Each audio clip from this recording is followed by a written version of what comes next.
بڑی یہ کم نصیبی ہے کہ مسلمانوں میں فرقے بن گئے اور امت تقسیم ہو گئی اور تقسیم ہونے سے کمزور ہو گئی. لیکن افسوس کی بات یہ ہے کہ لوگ اس بات کو سمجھنے سے عاری ہیں کہ عید میلاد النبی صلی اللہ تعالیٰ علیہ وسلم تو امت اس بات کے شکر کے طور پہ مناتی ہے کہ اللہ نے ہمیں اپنے نبی کا غلام بنایا. آؤ میں تمہیں مسلم شریف پڑھ کے سناتا ہوں. اور راوی بھی وہ بندہ جو ہر وقت حضور کے قریب رہتے تھے، حضرت انس بن مالک رضی اللہ تعالیٰ.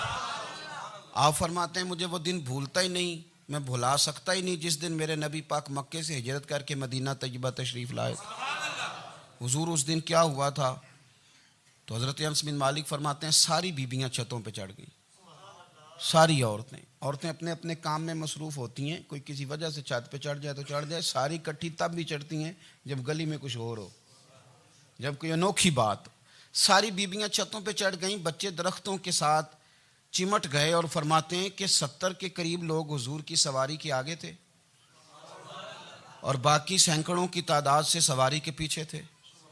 اور فرماتے ہیں یہ الگ منظر تھا. اور یہ مسلم شریف میں نعرہ موجود ہے، مسلم شریف میں یہ صحیح مسلم میں موجود ہے کہ جب حضور مدینے آ رہے تھے تو مدینے والے نعرہ لگاتے تھے یا محمدہ یا رسول اللہ، اور چلتے ہوئے لگا رہے تھے یا محمدہ یا رسول اللہ کا وہ نعرہ لگا رہے تھے.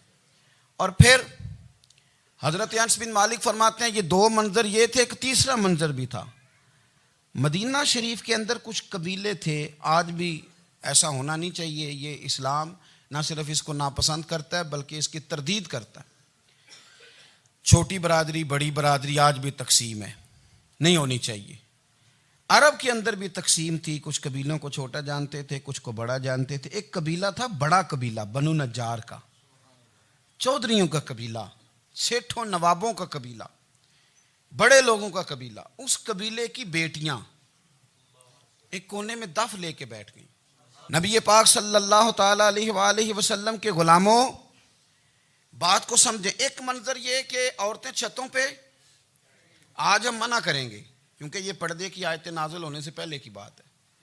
اب آیتیں آ گئیں، اب ہم یہ اجازت نہیں دیتے. عورتیں چھتوں پہ چڑھ گئیں، مرد گلیوں میں نعرے لگانے لگے. اور بنو نجار قبیلے کی بیٹیاں، چھوٹی بچیاں وہ ایک کونے میں دف لے کے بیٹھ گئیں اور وہ پڑھنے لگیں طلع البدر علیہ. اب تو میلاد غریبوں میں رہ گیا ہے. ہمارے یہاں فیشن ہو گیا ہے، جب حالات خراب ہوتے ہیں تو لوگ برکت کے لیے میلاد کراتے ہیں، اور جب امیر ہو جاتے ہیں پھر انہیں میلاد کے جائز ہونے کی دلیل ہی کوئی نہیں ملتی. پھر وہ یہ فیشن ہے. بندہ تھوڑا سا پڑھ جائے نا دو چار چیزیں تو ہر چیز کو غلط کہنا اس کی طبیعت ہوتی. پھر یہ فیشن ہے کہ میری سوسائٹی نہیں ہو گئی، کتابیں نہیں ہو گئیں، فرنیچر نیا ہو گیا، دوست نئے ہو گئے تو مذہب وہی پرانا. اوئے ہوئے کوئی ترقی کرنی چاہیے. وہ ترقی کرتے ہیں بیچارے، اور جن کی پیچھے 10 نسلیں اور 50 نسلیں میلاد مناتی آ رہی کہ اتنی دلیل کوئی نہیں ملی. سبحان اللہ. جن کی دادی وضو کر کے کھیر پکاتی تھی 11ویں کی، جب امیر ہو جاتے ہیں تو انہیں 11ویں پکانے کی دلیل ہی نہیں ملتی. اب آپ امیر ہو گئے میرے بھائی، آپ کا فیشن ہے، یہ طبیعت کا حصہ ہے. آپ چاہتے ہیں کہ میں وہ کام کروں جو درویش لوگ، سادے لوگ نہیں کرتے. تم اپنے معاملات کو بچانے کے لیے نعرے لگاؤ تو تمہارے پاس ساری دلیلیں ہیں، لیکن یہ تمہارا نصیبہ ہے کہ تم جھوٹوں کے نعرے لگاتے ہو. لیکن یہ غریبوں کا نصیبہ ہے کہ میلاد والے رسول کا نعرہ لگاتے. یہ غریب کا حصہ ہے. لیکن وہ بنو نجار کی بچیاں غریب نہیں، امیر گھرانے سے تھیں. انہوں نے جو بات کی اس کو حفیظ جلندری نے لکھا. مرحوم کہنے لگے کہ وہ ننھی بچیاں، چھوٹی بچیاں تھیں، کہتے وہ ننھی بچیاں وہاں بیٹھ کر دف بجاتی تھیں اور رسول پاک کی جانب اشارے کر کے گاتی تھیں اور لوگوں سے کہتی تھیں کہ یہ کو ہمارا پیشہ نہیں دف بجانا، ہم تو چودھریوں کی بیٹیاں ہیں، ہم تو بڑے خاندان سے ہیں.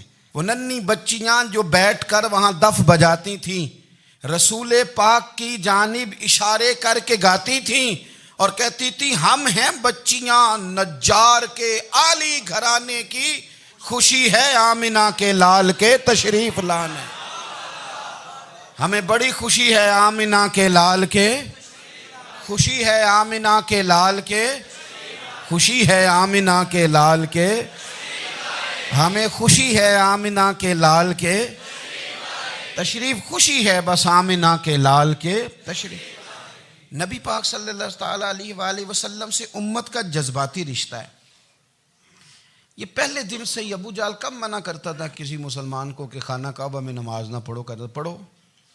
حضرت صہیب ابن سنان رومی سے اس نے کہا کہ آپ اپنے طریقے کے مطابق، مسلمانوں کے طریقے کے مطابق کعبے کے اندر نماز پڑھیں، جو مرضی کریں۔ روکتے تو وہ نبی پاک کے قریب جانے سے تھے، وہ منڈیوں میں بیٹھ جاتے تھے، حضور کے قریب نہ جانا، حضور کے قریب نہ جانا، حضور کے قریب نہ جانا۔ میری بات کو آپ سمجھے اور ہمیشہ یاد رکھیں، امت کا نبی پاک سے جذباتی رشتہ، جذباتی۔ یہ جو رسول اللہ کی امت ہے یہ گناہ گار ہو سکتی ہے پر اپنے نبی کی غدار نہیں ہوتی۔ میں آپ کو صحیح کہہ رہا ہوں۔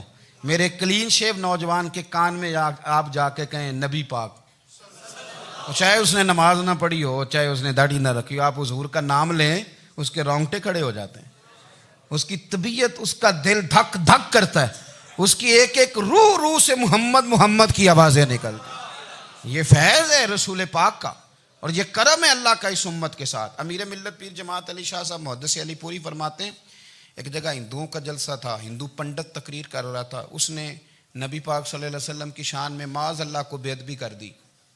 مسلمان تھے ہی نہیں، ایک مسلمان تھا، وہ ملنگ نہیں ہوتے دوری ڈنڈے والے، اس کے پاس رنگین ڈنڈا تھا، وہ کہیں دور بیٹھا تھا،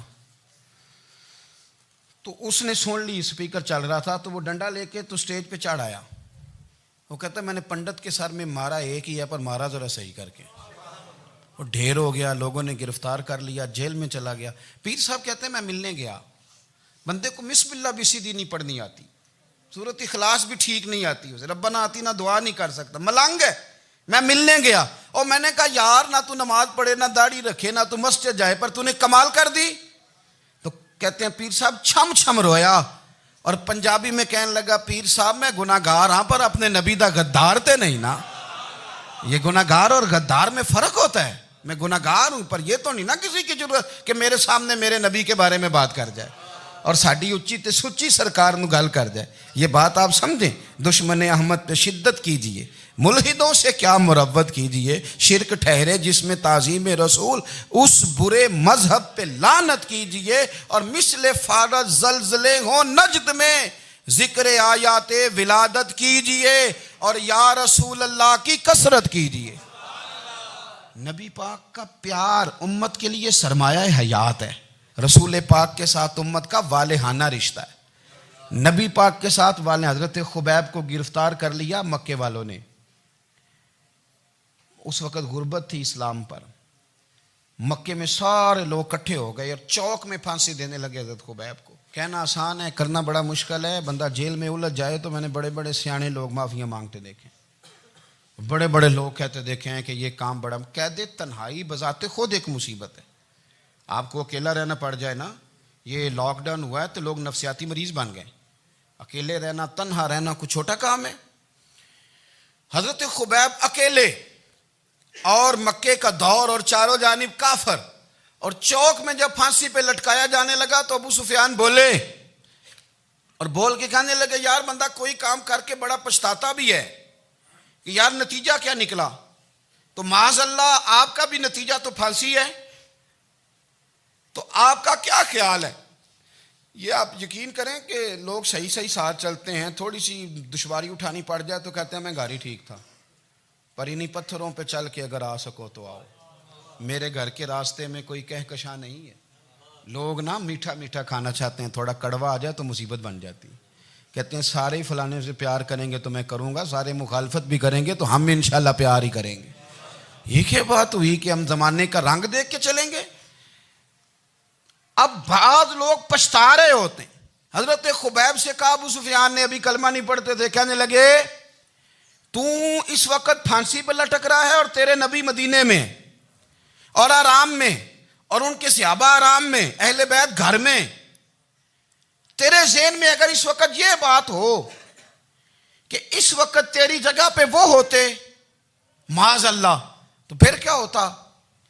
مجمع غیروں کا، علاقہ غیروں کا۔ یہ ٹائم آیا تھا اب نعرہ رسالت لگانے کا، اب ٹائم آیا حضرت خبیب نے نعرہ رسالت لگانا ہے، پر لگانا کس طرح ہے کہ کافر یاد رکھیں. حضرت خبیب سے کہنے لگے اگر تیری جگہ حضور ہوتے تو پھر تیرا کیا خیال ہے معاذ اللہ. تو حضرت خبیب کہنے لگے تم ابھی بھی نہیں سمجھے. ٹھیک ہے میں مکے میں اکیلا ہوں, سارے لوگ مدینے میں ہیں, پر میں پچھتا نہیں رہا, میں تو فخر کر رہا ہوں. میں فخر کر رہا ہوں اس لیے کہ چوری کر کے جان نہیں دے رہا, مدینے والے کی عزت پہ جان دے رہا ہوں. میں فخر کر رہا ہوں. فرمایا سن, تو کہتا ہے تیری جگہ حضور ہوتے اور تم انہیں یہاں معاذ اللہ پھانسی پہ لٹکاتے. فرمایا سن, میں تو یہ بھی پسند نہیں کرتا کہ میں گھر میں بیٹھا ہوں اور میرے نبی کو ہلکا سا کانٹا بھی چبھ جائے. ہمارا اپنے نبی سے محبت کا رشتہ ہے, ایک کانٹا بھی حضور کے قدم مبارک میں چبھے ہمیں برداشت. مجمع ان کا تھا, نعرے لگ رہے تھے, ہم نے مسلمان پکڑ لیا, لیکن حضرت خبیب نے اکیلے, اللہ کرے آپ کو میری بات کی سمجھ آئے, اللہ کرے آپ کو سمجھ آئے, اکیلے جب پھانسی کے تختے کے قریب نعرہ لگایا نا کہ میں تو کانٹا بھی نہیں چبھنے دوں گا اپنے نبی کو, اب سارے ہار گئے. اب اس ایک جملے نے نا ان کو شکست خوردہ کر دیا. اب بول کچھ نہیں سکتے تھے, گردنیں جھک گئیں. اور جب سناٹا چھایا تو ابو سفیان ساتھ والے سے کہنے لگا باقی ساری باتیں اپنی جگہ پر ہیں, پر اصحاب محمد سے پیار تو بڑا ہی کرتے ہیں نا. اور وہ کچا رنگ للاری والا جیڑا چڑھ دا تے لیندا رہندا, اے عشق تیرے دا رنگ محمد چڑھ جائے پھر نہیں لیندا. کہا یار پیار تو یہ کرتے ہیں نا, اس میں کوئی شک والی بات. اس پیار سے کافر ڈرتا ہے. نبی پاک کے ساتھ جذباتی وابستگی, حضور کے ساتھ غلاموں کا جذباتی رشتہ, اور نبی پاک صلی اللہ تعالی علیہ وسلم کی آمد پر تشکر کے جذبات. امام رازی نے لکھا ہے کہ حضرت موسیٰ کلیم اللہ علیہ السلام نے تورات کی تختیوں کے اندر ایک امت کا ذکر پڑھا کہ جو امت گناہ کا ارادہ کرے گی تو گناہ لکھا نہیں جائے گا جب تک کر نہ لے, اور نیکی کا ارادہ کرے گی تو رب ان کی نیکی لکھ دے گا, اور جب وہ کر لے گی تو اللہ 10 گنا اجر عطا کرے گا. اور وہ ایسی امت ہوگی کہ جن کے چہرے قیامت کے دن نور کی طرح چمکیں گے, اور وہ امت ہوگی جن کی اللہ تعالیٰ زمین ساری پاک فرما دے گا, جہاں نماز پڑھیں گے نماز ہو جائے گی. یہ تذکرے پڑھ کے تو حضرت موسیٰ کلیم عرض کرنے لگے اللہ یہ امت میری بنا دے. تو رب کریم نے فرمایا کہ موسیٰ نہیں, یہ تو میرے محبوب کی امت ہے. فرمایا یہ تو میرے نبی پاک کی امت, حضور کی امت. اللہ اکبر. حضرت موسیٰ معمولی آدمی نہیں, وہ جلیل القدر پیغمبر ہیں جن کا قرآن کے ہر سپارے میں تذکرہ ہے, کہیں واضح طور پہ کہیں اشارتاً, ہر پارے میں. اور حضرت موسیٰ اللہ کے وہ نبی ہیں جو رب سے ڈائریکٹ باتیں کریں کوہ طور. کہا اے موسیٰ یہ امت تو میرے نبی کی ہے. تو حضرت موسیٰ علیہ السلام عرض کرتے ہیں, امام رازی نے لکھا ہے, کہتے ہیں اے اللہ پھر مجھے اپنی نبی کی امت میں شامل کر. او یار ہمیں لوگ کہتے ہیں میلاد نہ مناؤ, جس امت میں آنے کے لیے حضرت موسیٰ نے دعا مانگی, جس محبوب کی غلامی کے لیے, ہمیں تو دعا بھی کوئی نہیں مانگنی پڑی, اللہ نے فضل سے ہی مدینے والے کا غلام بنا دیا. تو ہم حضور کے تذکرے نہ کریں, ہم تشکر نہ کریں, ہم نبی پاک صلی اللہ تعالی وسلم کی نعت نہ پڑھیں, ہم حضور کے آنے پر جشن کا اظہار نہ کریں. ہر وہ جائز طریقہ جس سے اظہار خوشی ہو سکے وہ میلاد پہ کرنا چاہیے, اور اس کے لیے اسباب بنانے چاہیے. امت کا ایک جذباتی انداز ہونا چاہیے نبی پاک کے ساتھ, ایک وارفتگی, ایک ذوق, ایک طبیعت کے اندر وجدان. نعرہ مطلب اس طرح نہ ہو کہ بس چل رہا ہے کام. میں نہیں ہوں قائل, میں کہتا ہوں پہلے تو کوئی لگائے نا, اور پھر نعرہ جب لگتا تھا نا تو مسلمانوں کے یہاں نعرہ لگتا تھا تو بڑے بڑے لوگ کانپ جاتے تھے. صوفیاء نے لکھا ہے کہ حضرت عمر نے جب کلمہ پڑھا نا تو 39 بندے کلمہ پڑھتے تھے. تو نبی پاک نے رات کو دعا مانگی, اے اللہ عمر کو مسلمان کر کے اسلام کو عزت دے. حضرت عمر سویرے آ گئے, میں وہ تفصیل میں نہیں جاتا, بات لمبی. حضرت عمر جب آئے نا اور انہوں نے آتے جب کہا نا کہ میں کلمہ پڑھنے آیا ہوں, تو حضور اتنے راضی ہوئے کہ نبی پاک نے کہا اللہ اکبر. تو صحابہ نے نعرے لگائے اللہ اکبر اللہ اکبر, یعنی 40 لوگ مسلمان ہوئے تو نعرے لگے. ہمارے صوفیاء کہتے ہیں حضرت عمر کے آنے پر جب نعرے لگے تو بتاؤ کہ وہ تو نعرہ تکبیر لگا, نعرہ رسالت کیوں نہیں لگا؟ تو کہتے ہیں گویا ہمیں حضور نے یہ سمجھایا ہے, حضور کے اشاروں نے سمجھایا ہے کہ میں اب اپنے نعرے خود تو نہیں نہ لگاؤں گا, میں نے تو اللہ اکبر کہہ دیا, عمر آ گیا ہے میرے نعرے لگاتا رہے گا. نعرے لگیں گے. حضرت عمر نے پہلے دن ہی کہا کہ حضور آپ سچے رسول ہیں تو چھپ چھپ کے نماز کیوں پڑھیں. شروع ہو گئے نعرے, حضور آپ سچے ہیں تو چھپ چھپ کے نماز کا کیا معنی ہو؟ تو حضور نے فرمایا تیرا کیا ارادہ ہے؟ حضور سارے نہیں، ایک میں، ایک امیر حمزہ، ایک لائن کے آگے وہ لگ جائے، ایک کے آگے میں لگ جاؤں، اور باقی مسلمان جتنے ہیں کل 40 تھے، پیچھے 18 19 بچیں گے، تو ایک لائن میں وہ ہو جائیں، ایک میں آگے، ایک میں امیر حمزہ ہو، ایک میں ہوں، تو دیکھ لیتے ہیں یہ ہمیں نماز کیسے نہیں پڑھنے دیتے۔ ہاں دیکھ لیتے ہیں، آئے نا میدان میں، ادھر آ ستمگر ہنر آزمائیں، تو تیر آزما ہم جگر آزمائیں، اور غلامان محمد جان دینے سے نہیں ڈرتے، یہ سر کٹ جائے یہاں رہ جائے کچھ پرواہ نہیں کرتے۔ فرمایا بھی پتہ چل جاتا ہے نا، ایک لائن میں حضرت امیر حمزہ ہو گئے، ایک میں حضرت عمر ہو گئے۔ پہلے یہ مارتے تھے، جو حرم شریف میں مسلمانوں کے طریقے پہ نماز پڑھتا تھا، یہ جلوسوں کی بڑی برکت ہے، اندر بیٹھے رہے نا چپ کر کے، نکل جائیں تو پتہ کچھ بھی نہیں چلتا۔ جب نکلتے ہیں نا لوگ کہتے ہیں جلوس کیا معنی ہے، تو میں بتاتا ہوں نا جلوس کا معنی کیا ہے۔ حضرت عمر نے باہر نکلے، 2 لائنوں کا جلوس، لمبا بھی کوئی نہیں، بندے بھی 40، اور جناب فاروق اعظم باہر نکلے تو عمر کا نعرہ، عمر کا، حضرت عمر نے یوں کر کے آستینیں بازو کی چڑھا لی، اور اپنے گلے میں جو ان کے رومال تھا نا اس کو یوں سینے پہ باندھا، اور اس ہاتھ میں تلوار تھی تو یوں کر کے باہر لہرائی، کہنے لگے او مکے کے کافرو ادھر آؤ میرے سامنے، جس نے اپنی بیوی بیوہ کرانی ہو، جس نے بچے یتیم کرانے ہوں، وہ آئے میدان میں، مصطفیٰ کے غلام آج سڑکوں پہ نکل آئے میدان میں، ہمارے سامنے ہمارا مقابلہ کرے، آئے نا میدان میں، ہم نکلے ہیں، اب ہم یہاں کعبے میں اعلانیہ نماز پڑھیں گے، ہم پڑھیں گے، طاقت ہے تو آؤ نا ہمارا مقابلہ کرو، آؤ۔ کفر بذات خود بہت بڑا جھوٹ ہے، اور جھوٹ کے پیر، بس 2 بندے نکلے تلواریں لے کے آگے، تو پھر حضرت عمر نے اعلانیہ نماز پڑھوائی خانہ کعبہ۔ تو میرے بھائی، رسول اللہ صلی اللہ علیہ وسلم کے غلام تو جب نعرہ لگاتے تھے تو ہو ہی کمال جاتا تھا۔ پھر بریلی کے امام بولے، کہنے لگے پیش حق مجدہ شفاعت کا سناتے جائیں۔ حضور قیامت کے دن آگے نا، ہمارے آگے خوشخبری دیں گے، کہیں گے تم فکر نہ کرو، آ جاؤ میں تمہیں بخشواتا ہوں، میں تمہاری سفارش، آ جاؤ پیچھے۔ حضور نہ پیش حق مجدہ شفاعت کا سناتے جائیں گے۔ یقین کریں بریلی کے امام کو بھی بڑا ہی رنگ آتا ہے بیان کرنے کا، کہنے لگے آپ روتے جائیں گے، اللہ کو منانا ہے نا حضور نے، کہتے ہیں پیش حق مجدہ شفاعت کا سناتے جائیں گے، آپ روتے جائیں گے، پر ہم کو ہنساتے جائیں گے، باغ جنت میں محمد مسکراتے جائیں گے، پھول رحمت کے گریں گے ہم اٹھاتے جائیں گے، اور حشر میں ہوگا ہمارا داخلہ اس شان سے، ہم یا رسول اللہ کا نعرہ لگاتے جائیں، ہم یا رسول اللہ کا نعرہ۔ امام راضی کہتے ہیں حضور نے ایک رکا پکڑا چھوٹا سا، ایک بندے کو لوگ دوزخ میں لے کے جا رہے ہیں۔ اچھا مجھے ایک بات بتاؤ، فیصلہ پہلے ہو گیا ہے، اللہ کے سامنے ہوا ہے، اور فیصلہ ہو گیا اور طے ہو گیا کہ دوزخ میں جانا ہے، وہ قریب پہنچ گئے دوزخ کے، تو حضور نے دیکھ لیا، اور بتایا کس نے؟ حضرت آدم نے۔ حضرت آدم کہنے لگے حضور وہ آپ کے غلام کو دوزخ میں لے جا رہے ہیں۔ نبی پاک آگے گئے، کیا پڑھتے ہیں ہمارے بھائی؟ حضور نے مجھے ان سے چھڑا کے چھوڑ دیا۔ نبی پاک صلی اللہ علیہ وسلم آگے گئے، فرمایا ادھر آؤ، کہاں لے کے جا رہے ہو؟ اللہ کے سامنے فیصلہ ہوا ہے نا، فرشتوں نے کیا ہے نا، فرشتے کو کسی سے بددیانتی تو نہیں نہ کرتے، فرشتوں نے جو کیا ٹھیک کیا ہے نا، کیوں لے کے جا رہے ہو؟ سونے گناہ زیادہ ہیں، نیکیاں تھوڑی ہیں، فرمایا میرے سامنے تولو۔ کسی فرشتے نے نہیں کہا کہ سونے معاذ اللہ ہم کو بے ایمان ہے، ہماری کوئی سے زد چل ساڈا کو بننا سان جائے دے نال، بھائی میرا مطلب ہے صحیح تولا ہے، فیصلہ ہے، فرمایا دوبارہ تولو۔ گویا رب بھی فرماتا ہے جیسے میرا محبوب کہتا ہے ویسے ہی کر، اور کوئی نہیں دوبارہ تول لو، کوئی حرج نہیں، تولو نہ دوبارہ۔ فرشتے دوبارہ آئیں گے، انہوں نے دوبارہ تولا، ایک پلڑے میں نیکیاں ایک پلڑے میں گناہ۔ اب وہ گناہ پھر زیادہ نکلے تو نبی پاک نے نا جیب سے اتنا سا روکا نکالا، روکے کا بھی کوئی وزن ہوتا ہے، وہ حضور نے نیکیوں کے پلڑے میں رکھ دیا، نیکیاں بڑھ گئیں، فرشتے بھی چپ کر گئے، چلو بھائی جنت میں۔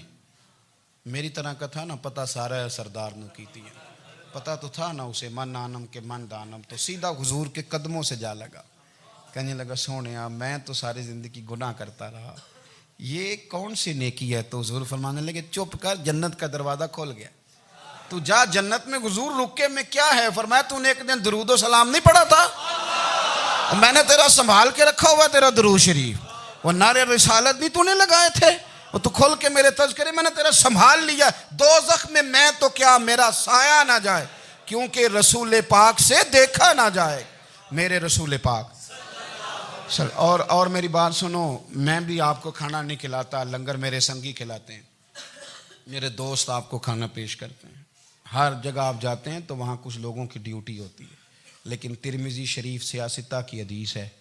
حضرت انس نے پوچھا تھا حضور قیامت میں کہاں ملیں گے؟ فرمایا حوض کوثر پہ. حضور وہاں انس پانی پلائیں گے کہ بلال پلائیں گے کہ سہیب پلائیں گے؟ فرمایا نہیں، امت پیاسی آئے گی تو میں اپنے دست مبارک سے پانی پلاؤں. حضور وہاں نہ ملے تو فرمایا پل صراط پہ آنا، امت گزرے گی تو میں رب سلم کی دعائیں کروں گا. تو اعلیٰ حضرت فرماتے ہیں جب حضور دعا کر رہے ہیں تو ڈرنے کی ضرورت کیا ہے؟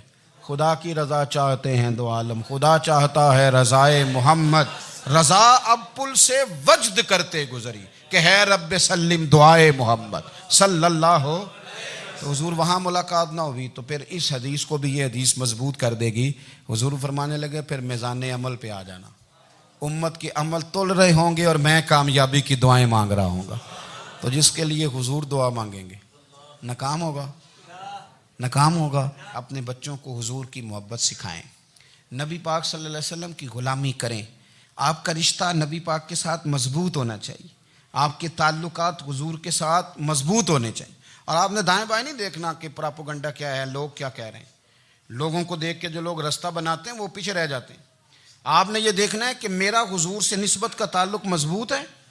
کوئی کدھر جا رہا ہے اس سے ہمیں کوئی تعلق. اس وقت عالمی حالات کیا ہیں، قومی حالات کیا ہیں، معاشی حالات کیا ہیں، جرنلسٹ کیا کہہ رہے ہیں فلانے کے، ہمیں اس سے غرض نہیں ہے. ہمیں تو اتنا پتہ ہے کہ ہم نے اپنے نبی کو راضی کرنا ہے.